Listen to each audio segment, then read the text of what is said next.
Ano pa bang mga ibang information na kailangan niyong malaman about One HealthPass? Ano ba ang port of exit na kailangan ilagay kung ikaw ay may layover? At ano pang ibang kasagutan sa ibang commonly asked questions ng mga travelers na pabalik sa Pilipinas? Alamin natin at panoorin ang video hanggang ito ay matapos.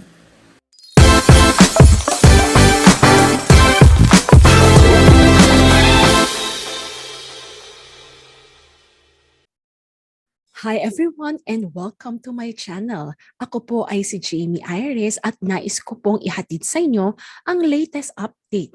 Ganon din po ang ilang clarification at sagutin din po ang ilang mga katanungan ninyo regarding One HealthPass.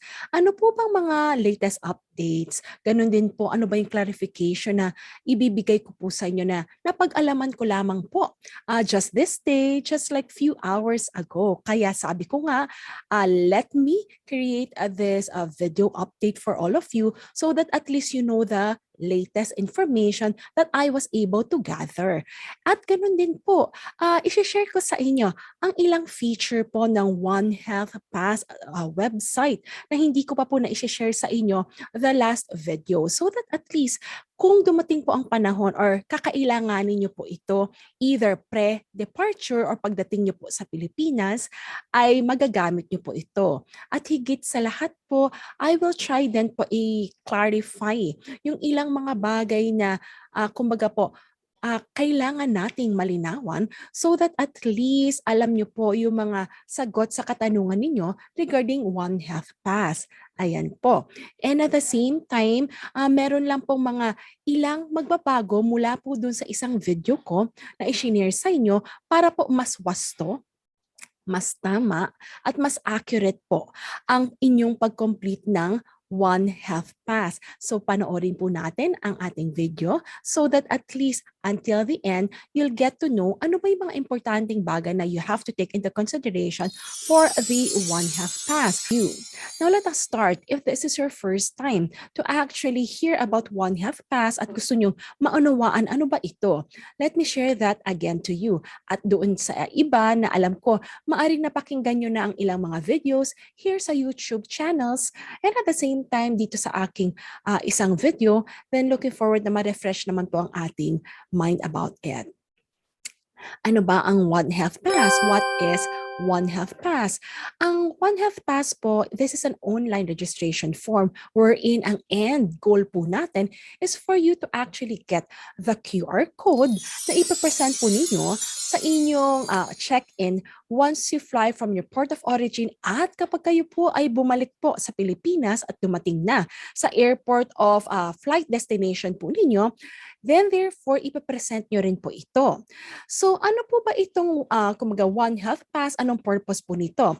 Last September 1, 2021, ito po ay inimplement here in the Philippines wherein lahat po ng mga arriving international passengers, whether kayo po ay galing through an air travel or kaya po sea travel, kinakailangan nyo pong magkumpleto nitong One HealthPass. Now, ang aim po nito is for us to have a seamless and more convenient travel po from our port of origin po to the Philippines airport and at the same time po pabalik po sa LGU. At ang ibig sabihin rin po nito, actually for me, na pangalawang best na po ako pabalik dito sa Pilipinas para mag-repatriate po. Masasabi ko po na less po yung mga online registration forms na kailangan yung kompletuhin. Pero again, hindi ito na lang ang inyong online registration form. Mas less lang po than last year, pero may ilan pa rin po kayong online registration form na kailangan kompletuhin. Yan po ay tatalakayin ko sa aking ibang video. Pero for this time, ang focus po natin ay One HealthPass. So ang One HealthPass, kailan ba siya dapat kompletuhin? Ang One HealthPass po kailangan nating kompletuhin. Ang ina-advise po nila ay 24 hours before your flight para makuha po natin yung QR code. Naku, maaring iba sa inyo nakapanood na po ng ibang videos from the YouTube channel at maaring napanood nyo rin po yung video that I created or prepared noong September when this was launched. Actually po, meron pong mga nagbago na. So dati po when it was launched, naging two-step process po ito wherein kailangan mo mag-register prior the flight and then like few days before and then kukunin mo yung QR code sa mismong araw po ng departure. Ngayon po, okay, that was changed, naging one na lang po. Okay, so kung nagtataka po kayo kung bakit diretso na pong QR code, it's simply because they changed it from a two-step process to a one-step process. So yan po. So when 24 hours before your flight. Now, sino-sino ba ang kailangan or who? Sino ba ang kailangan na mag-complete nito? Now, who shall complete this? So, number 1 po, mga OFWs, non-OFWs, balikbayan at foreigners. Again, whatever port ang inyong entry here in the Philippines, you have to simply complete this. Maaring ikaw ay arriving passengers, or ikaw ay maaring part of the airline crew. So, or what we call the seafarer crew. So, kailangan po ikumpleto po natin ang form na ito. And then how do we complete that? That's what I will show you so that at least you will know about it. So ano ba yung ilang clarification na meron po tayo? Similar pa rin po ito like what I discussed to you last time, pero may ilan lang po tayong kailangan i-clarify. And while I am going through this, sasagutin ko rin po yung ilang mga questions ninyo so that at least, you can be clear about it at makompleto nyo po ng wasto ang ating One HealthPass. At kung sakasakali po, may mga questions pa rin po kayo regarding this one, sulat nyo lang po sa chat box nang sa gayon po ay masagot ko ito. So let us just take a look. So ano po bang website ang inyong i-access para at least makumpleto po natin itong One HealthPass? So ito po yung ating website na kailangan nyo pong i-access. Ito po yung www.onehealthpass.com.ph. Hindi po to app. Kung may nagtatanong po sa inyo, ito po ba ay app na pwede kong i-download sa aking phone? Hindi po. Hindi po to app na pwede nyo i-download sa inyong phone. Ito po ay online website na very interactive naman po at madali nating ma-access whether sa mobile phone, sa inyong laptop, or kanya po sa inyong desktop even. So ganito po ang itsura nito. So all you simply have to do is basahin po ang paalala. So ang sabi po dito, very important po yung kawastuhan at impormasyon at personal data na iyo pong ibibigay sa pamamagitan po ng portal na ito at ensure po nating alamin na ito po ay responsibility po natin. Ang una po nating makikita sa One HealthPass website ay ang My Profile. Ang My Profile is where you can actually edit po ang inyong mga detalye. Ang inyong pong mga detalye ay may edit lamang kung hindi pa po ito na-verify from their side. At dito nyo rin po makikita ang inyong copy ng QR code. At ganoon din po may kasamang OSS code at pati na rin po ang transaction number. In my other video where I'm featuring all the, ano pong meron dito sa One HealthPass site or website, ay i-discuss ko po sa inyo to in details. For the meantime po, focus po muna tayo sa One HealthPass registration. Yung next style po natin, yun naman po ang tinatawag nating registration tile. Ito naman ang ating pipiliin kapag tayo ay magsisimula ng mag-register for the One HealthPass. So simula na po natin. Madali lang po i-complete ang One HealthPass. Yun nga lang po, medyo maraming information na kailangan ninyong i-provide. Kung makikita po ninyo, ito lang po yung content ng One HealthPass. Iisa-isahin po natin kung ano at paano natin ito i-complete online so that at least you will have a guide. Dito naman po makikita po ninyo ang One HealthPass or tinatawag nating Health Declaration Registration Platform. So meron pong important announcement po dito. Sinasabi po na Please note that any and all information inputted and submitted via this form will be reflected on your certificate from the Bureau of Quarantine. So napaka-importante po na correct ito because sabi po nila, any incorrect information may lead to delays in your release from the quarantine. Ayaw naman po natin nun. So sa personal information po, ilalagay po natin ang ating pangalan. Ayan po, let us just say, ayan po. So, complete. Tandaan nyo po, bago tayo magsimula, mag-complete ng online form, lahat po ng may asterisk na pula, kailangan or required nyo po itong kompletuhin. Kung hindi nyo po successfully mako-complete o masasubmit ang inyong One HealthPass. So, personal profile is the first part. Sa personal profile po, kailangan nyo po lang po i-complete ang inyong pangalan. So, yan po. And then, ang inyong last name, first name po, and then inyong middle name. Kung may suffix po kayo, pwede nyong lagyan pero wala naman po itong red asterisk so you don't need to actually complete this. Sa birth date naman po, kailangan lang po gamitin yung drop down po natin na menu para at least po yung calendar itself will actually help you, choose the date na inyong birth date. So, mas madali naman po yan. Ika nga. Yan. Of course, select nyo po yung gender, ang civil status po natin, nationality. So again, for us, it's Filipino. And then, eto po ang madalas na katanungan ninyo sa akin. Paano naman po kung wala akong PhilHealth? Like me po, wala akong PhilHealth. Meron nung nagtatrabaho pa po ako sa Philippines pero hindi ko rin po, kumbaga, paano kung hindi nyo na matandaan or talagang wala po kayo? Paano kung wala kang PhilHealth? So kung wala kang PhilHealth, ang lagay nyo na lang po, since may asterisk siya ay NA. Yan, or not applicable. Passport number. So ang passport number po, so ilagay nyo na lang po, for example po, yung inyong passport number.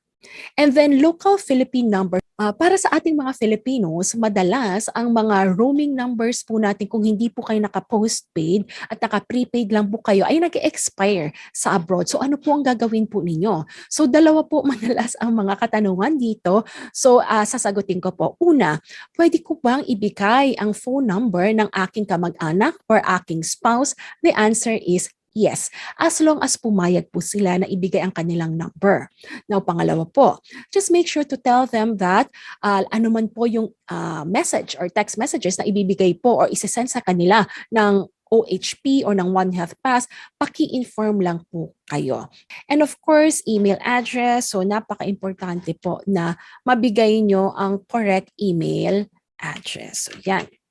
And the next one is next of kin or name of next kin or kamag-anak po ninyo. In case of any emergency, at least they can be contacted. So sulat nyo lang po para at least they will know. So ano po ba ang relationship nila sa inyo? So sulat nyo rin po siya. Yan. And of course, contact number of your next kin. Pakisulat din po. And then address po ng next kin. Kailangan po yan. Now, ang next part po natin ay ang residence details. Sabi po dito, please take note, this address will be used for your BOQ certificates. If there's one thing napakaganda po na ito po yung pinasimplify nila. Nung ako po ay nag-complete last September, 2 addresses pa po yung hiningi. Merong permanent address, may current address. So ngayon po, pakitandaan, ito po yung common question din po ng marami sa inyo. Ano po bang address ang ilalagay ko sa residence details? Ito po ba yung permanent address? Ito po ba yung current address? Ano po bang ibig sabihin nito? So ang ibig sabihin po nito, ano po yung address ninyo kapag katapos nyo po mag-hotel quarantine? Kung ito po ay ang new address ninyo or tinutuluyan, inuupahan po ninyo, pero hindi nyo to permanent address, still, ilalagay nyo po kung saan kayo tutuloy after hotel quarantine. So, isa na lang po. So, just make sure you enter, of course, the house number po. Ayan. And then, yung street number, napaka-importante din po niyan. And then yung region. So ang maganda po dito kasi nag-auto-populate po siya. Once na nag-choose po kayo ng region, let us just say Calabar Zone A po, so automatically yung kasunod ng mga fields po like province, municipality, barangay, nag-ano na po siya, auto-populate kung ano lang po yung nasa region 4A. So it's easy to select na rin po. So let us just say po Cavite, municipality, ayan na po, nag-narrow down na rin po siya. Let us just say Bacoor. And then saang barangay ka ba? So sabihin po natin dito po sa Aniban 1. So once you actually completed this, then you're good na po sa residence details. Kasi po lahat po ito may asterisk, so you have to simply complete that. Ano po yung kasunod? Let's take a look at the travel details. Ito rin po, marami kayong katanungan dito, so sasagutin ko din po while we are completing this. At kung may ilan pa po kayong katanungan na maaring hindi ko po masagot, sulat nyo lang po sa chat box at sasagutin ko po kayo once na nabasa ko po ang inyong message. So travel details, saan po ba kayo, kumbaga, port na darating here in the Philippines? Airport or seaport? Madalas po ay airport, so gamitin ko na lang po ang airport as example. And then arriving as a passenger or a crew. So madalas po tayo ay arriving passenger. So click po natin ang arriving passengers. So ito po ang clarification na nais ko pong kumbaga i-share po sa inyo na kakaiba po dun sa isang video that I created last week. So what I did was I researched, and hindi lang po ako nakontento sa research, nakipag-coordinate na rin po ako sa One HealthPass. Kasi po, kumbaga, personal. Kasi po, dati, ganito, maraming nagtatanong, so sa travel itinerary, ano po ba yung country or territory of port of exit? Medyo nagkaroon din po ng confusion dito po kasi nung una po, yung unang video ko po last September, ang port of exit po was where you actually exited po or saan kayong bansang nanggaling. Pero recently, when I researched po just few weeks ago, meron po akong mga nag-gather na information. Ang sabi po nila, kapag yun ang ginawa po natin, ay sa airport pinapapalitan o tinatanong po ng mga airport staff at sinasabi po nila na palitan ito at ilagay po kung saan po yung last layover or kaya po saan po kayo kumbaga nag-transit. So yun po ang na-share ko last week. But again, I stand to be corrected po. I just po, sabi ko nga po sa inyo, ako po ay nag-gather ng information and at the same time, mas gusto ko na po malaman po talaga from the authority, ano po ba ang dapat kasi it's my responsibility din po na i-share sa inyo kung ano yung wastong information. So I got the answer just a couple of hours ago, kaya po gumagawa din po ako, ginawa ko po itong video na ito para po sa inyo. So ang tama pong sagot dito, according po sa ating mga One HealthPass personnel po, ang sabi po nila ay ang country or territory of a port of exit, ito po ang tinatawag po natin ay ang country where you actually came from.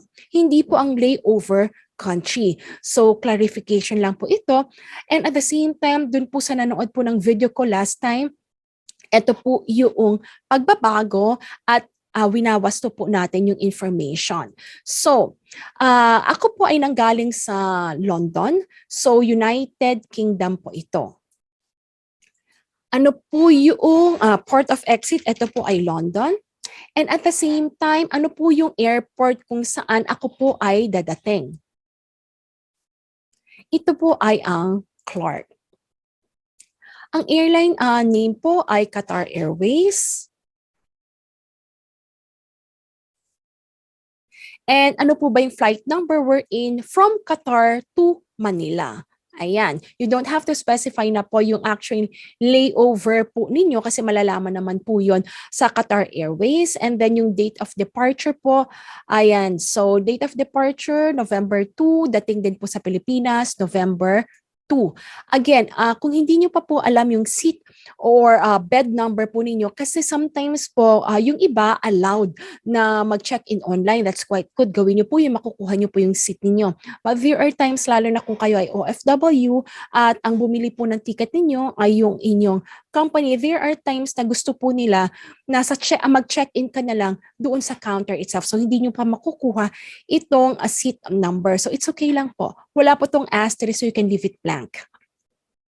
So yan po yung ating travel details. I hope po clear na po yung information sa tanong na ano po bang ilalagay dito sa travel itinerary natin for country of exit po. So again, another definition na sinabi po nila when you say a port of exit, which is again, napakagandang tandaan po, is you will be exiting from the country. So it means that at least pumasok ka within the boundary. So that means po kung saan po kayong country nang galing at hindi po sa transit lang. So yun po, stand to be corrected din po ako doon. So at least it's clearer and it came from the authority na po when they send me an email, when I check with them kasi sabi ko nga po sa kanila, nais ko pong malaman yung correct information para po sa inyo.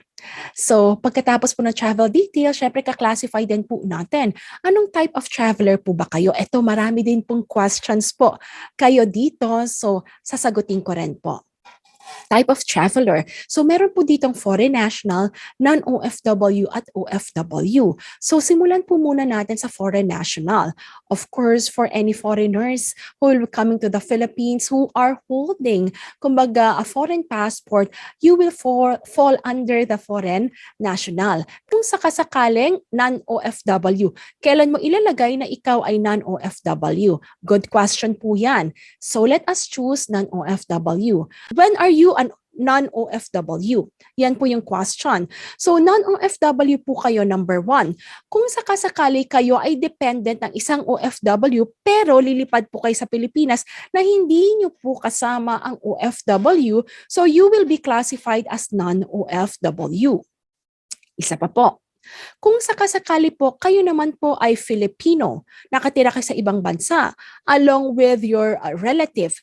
Pero, kumbaga, you're not actually working there and you're returning to the Philippines, so you will be considered as a non-OFW because you're not working overseas. Right? And yung pangatlo naman po, kung kayo po ay may dual passport at meron kayong Filipino passport at kung kayo ay babalik sa Pilipinas kasi kumbaga meron din po kayong tirahan pa dito, so you are returning resident po. Ayan. So napaka-importante po na alam po natin kung ano po yung tamang i-complete or kumbaga ating i-fill up. So I hope that also helped you a lot. Yan. At syempre kung sakasakaling wala po dyan, just click others po. So same thing, tatanungin po sa inyo anong hotel. So you can just choose from the hotels that are listed from the drop-down menu. Ayan po. And of course, ito po. Ang question din po dito, syempre, alam naman po natin when we are working overseas, we are an OFW, hindi po ba? So, paano pa po, ano pa po yung ibang classification ng OFW? Dito na po papasok ang inyong mga dependents. Kung immediate family po ninyo, spouse at inyong mga anak, automatically po, if you will be traveling with them at uuwi po kayo, OFW po ang classification po nila. So please ensure kapag nag-complete po sila ng One HealthPass ay OFW ang inyong pipiliin. Ito pa po, may isang follow-up question. Ang sabi naman po nila, paano po ang mga baby? Ayan. Paano po yung mga bata? Kailangan pa rin po bang kompletuhin ang One HealthPass? Ang sagot po dyan ay yes. You need to have them, kumbaga, kayo na po ang magko-complete in behalf of them. Pwede nyo po gamitin ang inyong email address with their details na lang po personally, pero yung email sa inyo, para sa inyo rin po maipapadala ang QR code. Yan po. So they are actually required to also have completed yung registration form, but in behalf, kayo po yung parents or kung kayo ang guardian, you have to complete it for them and make sure you keep their QR codes too once you receive it. Ayan po. So, next one. So yan po yung ating travel details. If you have other questions, please let me know po kung di ko pa po siya nasagot para at least matulungan ko kayo. And then what's next? Ito, kung OFW po tayo, ito po yung additional. Tatanungin kayo ng documentation type. Hindi po to tinanong sa foreigner at non-OFW. So, kayo po ba ay documented or undocumented? So, when you say documented, kayo po ay registered sa OWA at sa POEA. And of course, occupation, land-based po ba o sea-based? And then, are you a vacationing OFW? If yes, please click it. Click yes. And of course, if it's no, kung repatriation na kayo, then you have to choose no. For this example, let's click no. Ayan, employer name. So, pakisulat lang po dito, employer's name. Let us just say ABC Manpower Agency. So that completes na po yung type of traveler. So as you can see, madali naman po siyang completein. Depende na lang po sa type of traveler that you are. So yun lang po ang kumbaga ating kailangan kompletuhin. Then the next one, current workplace address and contact information. So ang kailangan nyo lang pong i-complete kung saan po ba yung address ng ating current workplace. So again, ano pong building yan. And at the same time po, anong street. Ayan. Anong barangay? Anong municipality?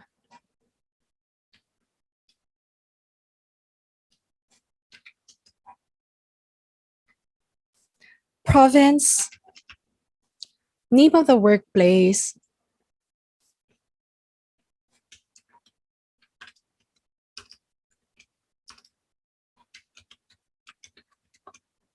And of course, a phone number, if any, and email address. Kung makikita po ninyo, ito ay walang asterisk kasi po just in case you're a non-OFW, you're not working, so you can just leave it blank. Ayan po. If you just need to complete it, then complete it.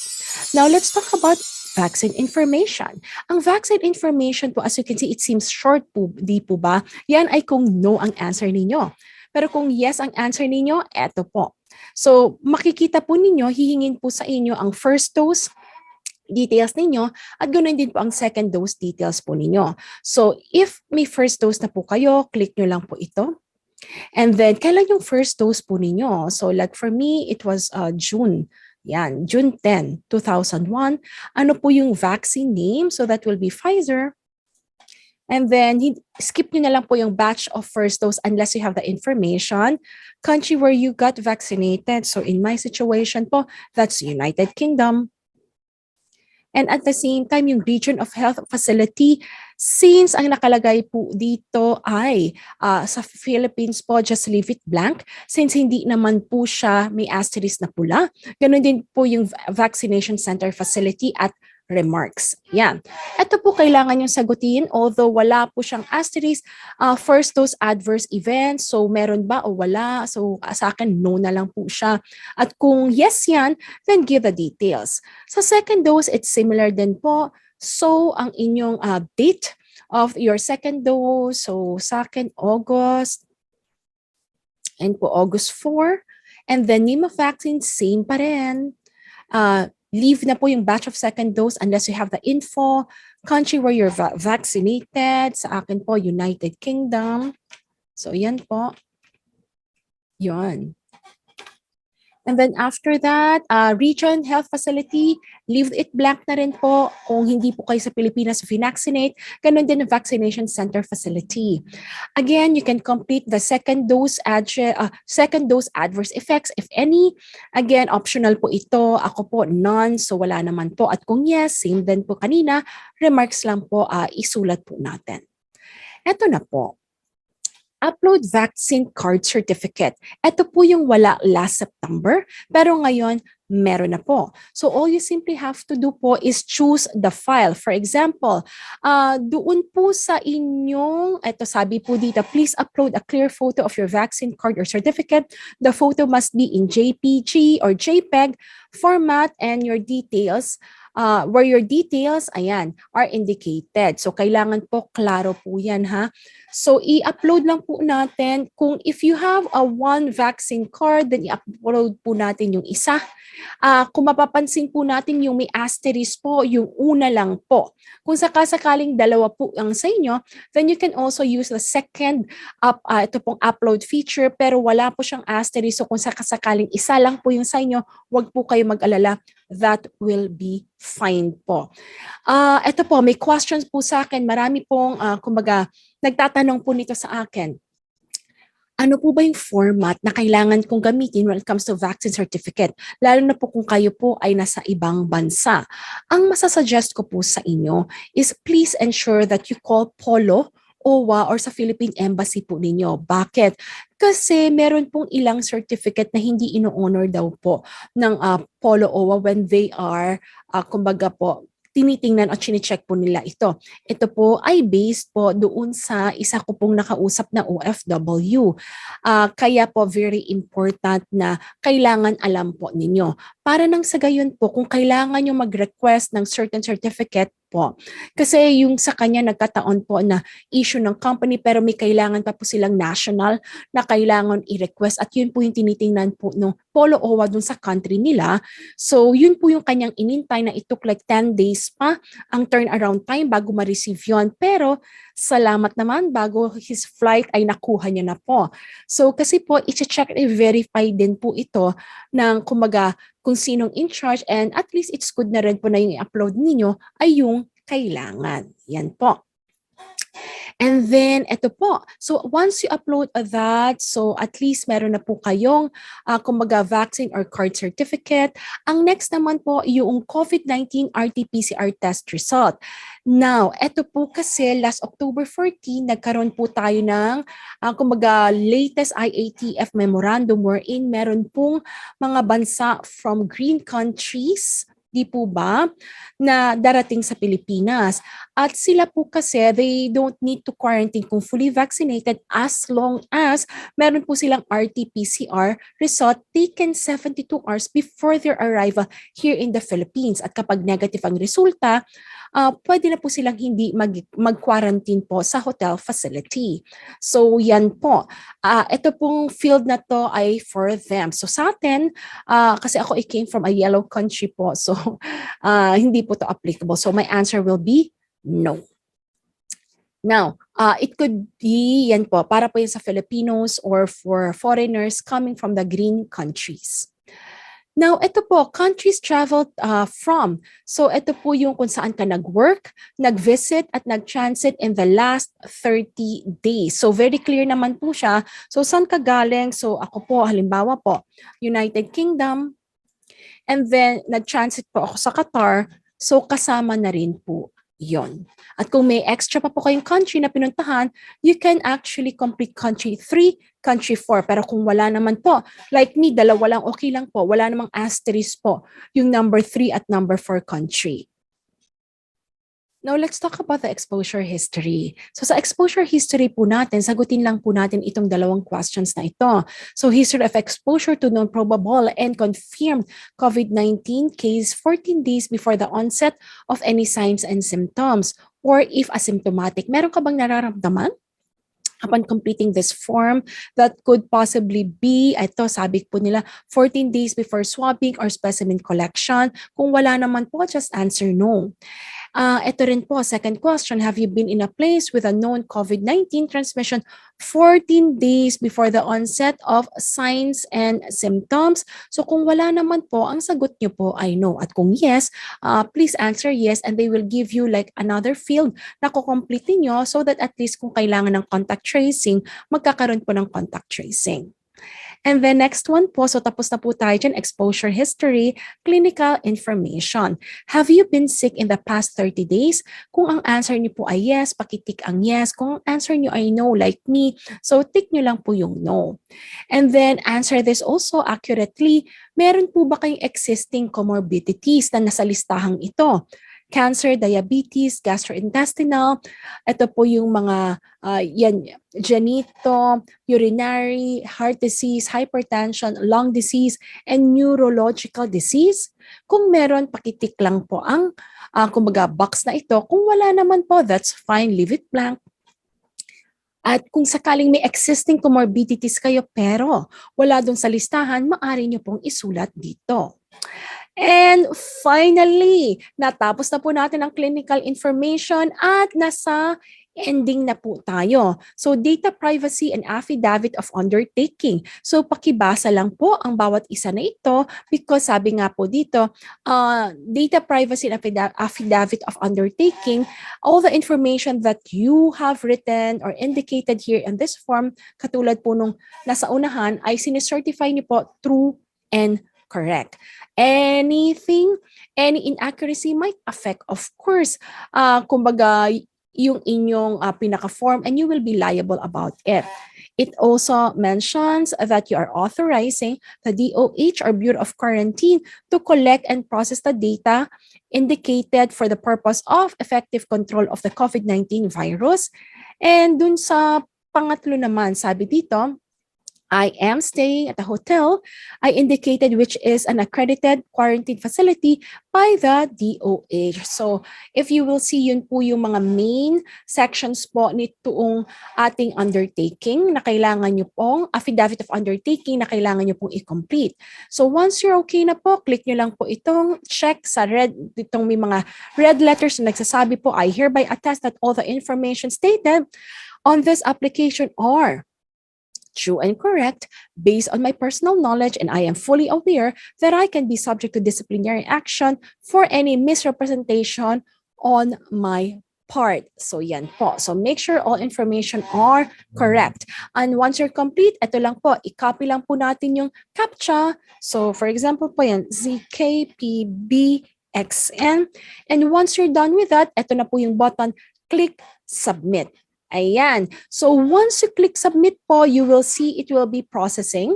At pagkatapos po niyan, may isang window. So bali, after this, one window and then another window.